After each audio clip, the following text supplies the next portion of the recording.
El tema hoy, sin duda, uno de los temas importantes que tenemos que hablar, señores, panelistas de la mesa ancha, es el subsidio a la gasolina para el gremio de los taxistas. Eso, Juana, uno se pregunta si va a funcionar o si no va a funcionar, o cómo va a funcionar, mejor dicho. Pues, y quiero comenzar mejor con Julio, si usted me lo permite. Entre otras cosas, Julio, porque eso no es que llegó el taxista a la estación de gasolina, yo soy taxista, mi carné, mi descuento en el galón de gasolina. Sí, esto parece, Juan Eduardo, realmente una medida bastante improvisada. A ver, acordémonos, en primer lugar, por qué está subiendo de esta manera tan acelerada el precio de la gasolina. Hoy 400 más, ¿no? Sí, 400 esto es porque el gobierno, o el Estado colombiano más bien, ha estado subsidiando buena parte del precio de la gasolina, que es más caro en términos internacionales, en costo, que lo que estaban pagando en las bombas de gasolina los colombianos. Y eso estaba generando un problema fiscal. Entonces, esta medida va un poco en contravía de ese objetivo inicial de sanear las finanzas públicas. Que usted celebra seguramente, ¿o no?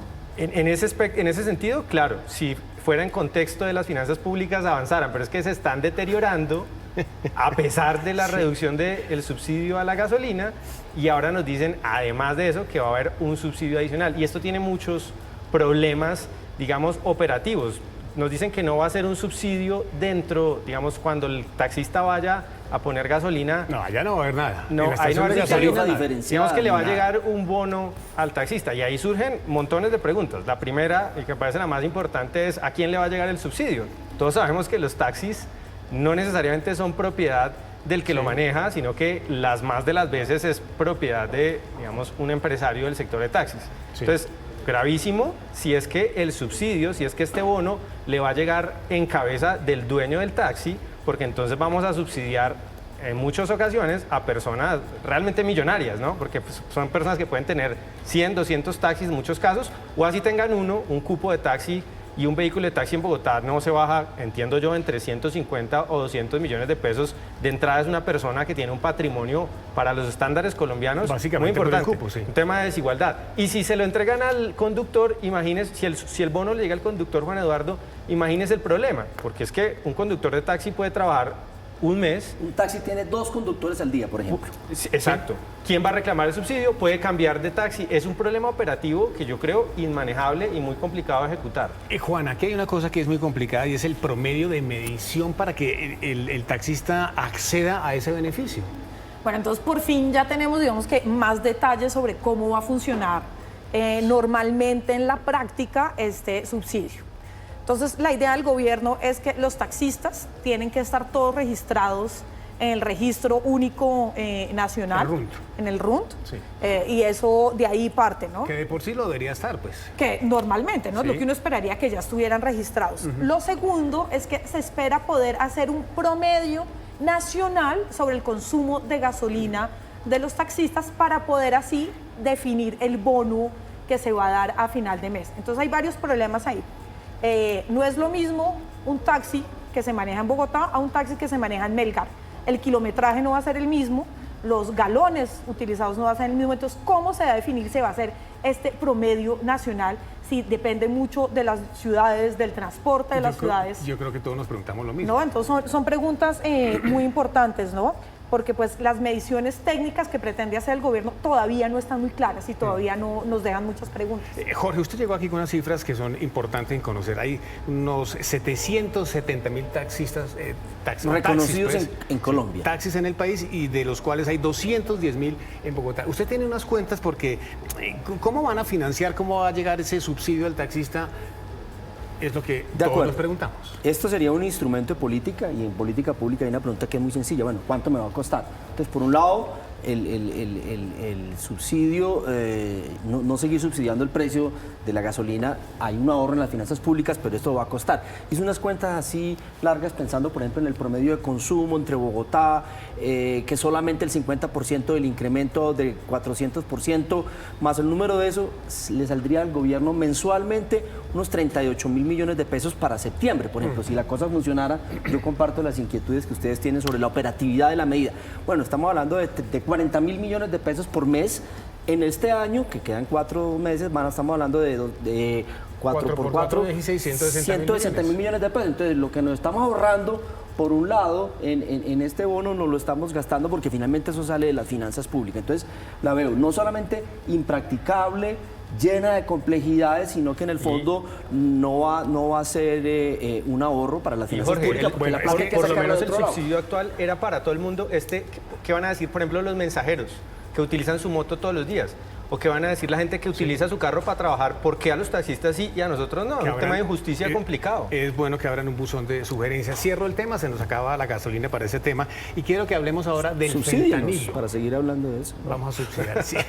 Hablemos ahora del fentanilo. Estuvimos hablando hace poco aquí en esta emisión con el general Alejandro Zapata de la Policía Antinarcóticos. Un tema muy, muy complejo, Jorge, que es el de esta sustancia que está llegando al país y está penetrando en los jóvenes con una rapidez que realmente es sorprendente. Sí, está cambiando los patrones de consumo no solo en Colombia y en el mundo por drogas sintéticas, por drogas que incluso tienen mayor riesgo para la salud y para la vida, que es lo que estamos viendo en el caso del fentanilo. Yo creo que el tema está empezando a estar en el radar, tiene muchas complejidades.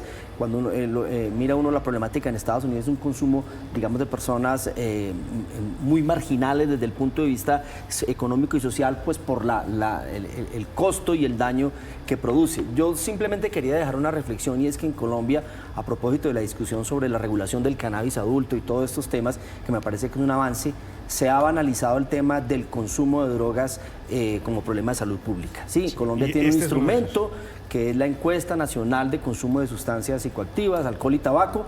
La última se hizo en el 2019, creo que estamos en mora de hacer de nuevo una consulta y tener en el radar como problema de salud pública. Claro, ya no es un problema criminal, ya no es un problema de meter a la cárcel a la gente que consume. Eso es un enorme avance para la sociedad, pero estamos descuidando la dimensión de problema de salud pública, y el consumo de fentanilo sería un grave problema de salud pública. Juana, ¿sabe qué preocupa de todo eso? Que está llegando esta sustancia, el famoso fentanilo, a ciudades en Colombia, por ejemplo, turísticas como Medellín y Cartagena, que nos dijo el general Zapata hace algunos minutos. Sí, y no es sorprendente, ¿no? Claro. Tiene muchísimo sentido que ciudades como Medellín y como Cartagena, que son grandes ciudades del turismo colombiano, estén llegando ahí el consumo de fentanilo, ¿no? ¿Por qué? Porque también no es el mismo público que consume fentanilo al público que consume otro tipo de drogas, ¿no? Son públicos muy distintos, y es fundamental saber cuáles son las poblaciones consumidoras. Entonces, si son poblaciones extranjeras a quienes se les vende este producto y que esas son las que consumen, o poblaciones locales. Ahí también entonces es fundamental hacer una campaña de prevención. O sea, algo que nos falta y nos ha faltado en Colombia es la prevención sobre el consumo de drogas y los efectos que pueden generar. Julio, algo que llama la atención y yo personalmente no sabía es que de una ampolleta salen 400 dosis, nos lo dijo el general Zapata aquí hace algunos minutos. Tremendo, lo cual lo hace, digamos, una droga asequible para sectores, como decía Jorge, marginados de la sociedad y muy peligroso. Y me gustaría poner en la mesa varias cifras, porque el ejercicio que está haciendo Noticias RCN me parece clave, que es poner el peligro presente. No sabemos si esto va a ser en las dimensiones en las que ocurre en Estados Unidos, pero hay que alertar a la sociedad. La principal causa de muerte entre personas de 18 y 49 años hoy en Estados Unidos es sobredosis por fentanilo. 110.000 muertes al año, son como 2.000 a la semana. No podemos permitir que esta desgracia le ocurra al país. Y las imágenes son aterradoras, señores. Gracias. Nuestro tercer tema de la mesa ancha es, como todos los viernes, tema, señores, tema electoral, mesa electoral. Le tengo una mala noticia. Suéltela. Septiembre, no hay puentes. Ninguno, sí, qué triste. Sí. Así ya llegará octubre. Juana, lo que hemos visto en este avance rápidamente de estas jornadas electorales, de esa época preelectoral, son adhesiones. Comienzan a aparecer, ¿no? Sí, este va a ser el momento en el que todo el mundo va a llegar a sumar o a restar, ¿no? Porque uno nunca sabe estas adhesiones qué tan positivas pueden llegar a ser, ¿no? Yo creo que si en este momento llega Peñalosa a apoyar a alguien, se desploma en Bogotá. Con total seguridad. Sí, sí. Bueno, muy buena la llegada de Mabel Lara a la campaña de la Caleñísima. O sea, este es un mensaje de feminización de la política, entonces es una señal muy interesante en Cali.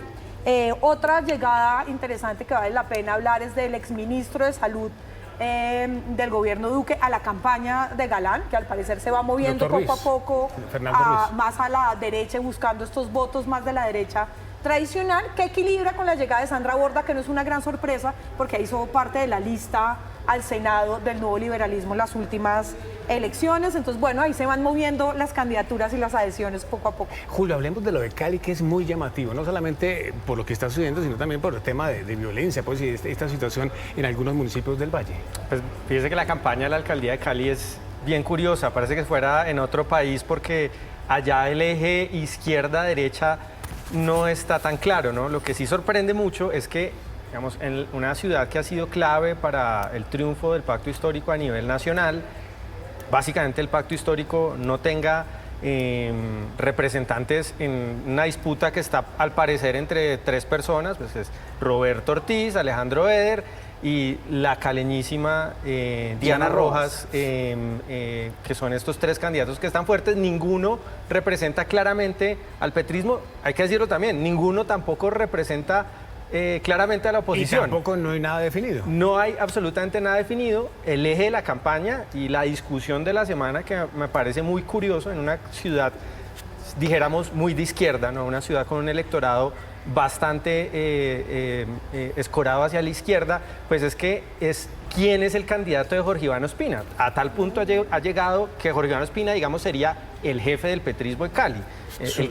Es el gran jefe del petrismo en Cali, pero tan desdibujada su gestión que la pelea es, oiga, ¿quién es el candidato de Ospina? Entonces, la caleñísima, Diana Rojas, acusando a Roberto Ortiz de ser el candidato de Ospina, cuando él, digamos, ha sido aparentemente un gran opositor de Ospina, porque entonces es una campaña extraña. Nadie quiere salir en esa foto. Y con mucha incertidumbre. Fíjese que allá, a diferencia de lo de Medellín o Barranquilla, o incluso en Bogotá, que hay, digamos, parece un gran favorito, en Cali, total incertidumbre. Jorge, miraría uno que el pacto histórico, candidatos del pacto histórico no están lo suficientemente fortalecidos en distintas regiones, ¿no? No tiene buenos candidatos ni solos ni en coaliciones. Yo creo que en octubre el pacto histórico en general le va a ir bastante mal y no relacionado con los problemas que tenga el gobierno nacional. Yo creo que en sí mismo al pacto histórico le va a ir muy mal en las elecciones de octubre. Pequeñas cosas que ya están claras. Digamos, en Medellín, Federico Gutiérrez, y en Barranquilla lo de Char está claramente. Y en Bogotá creo que se está dando algo interesante. Yo creo que Carlos Fernando Galán ya está en segunda vuelta, o digamos, tiene muchas probabilidades, y entonces la pelea es quién se mete en segunda.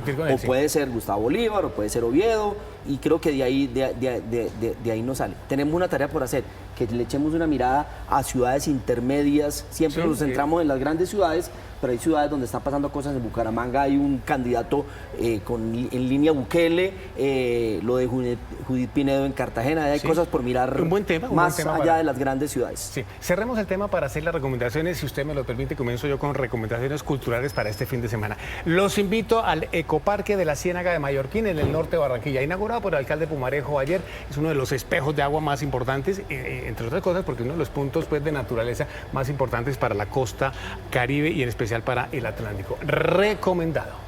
Con mis libros, uno, El ruido y las nueces, historias asombrosas de la música colombiana, de Jaime Andrés Monsalve, una persona que tiene una cultura musical, el jefe de programación de la Radio Nacional de Colombia.